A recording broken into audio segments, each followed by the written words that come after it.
এইখান থেকে মেন রোডের ভাড়া 80 টাকা হয়। আরে ভাই আমি তো আপনারা আমার রিক্সা যাওয়ার লেগে আদর করতেছি না যে আমার রিক্সাতে আপনার যাওয়া লাগবে। যাইতে মন চলে যাইবেন না। আমার রিক্সাতে যাইতে হলে আপনারা এইবারই দিন। সামান্য রিক্সাওয়ালা হয়ে তুমি 20 টাকার ভাড়া 80 টাকা কেমনে চাইলে? আস্তে ভাই আস্তে, সামান্য রিক্সাওয়ালা কারে কোন? হ্যাঁ, চর দিয়ে দাঁত ভেঙে দেবো। বেয়াদব ছেলে কোথাকার।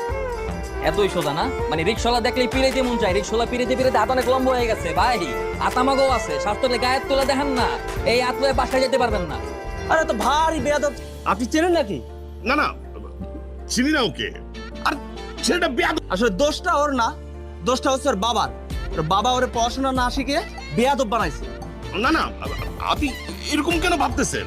এটাও তো হইতে পারে বাবা মা অনেক চেষ্টা করছে তার পড়াশোনা করানোর জন্য, সেই পড়াশোনা করে না, তাই তো রিক্সা কিনা দিছে।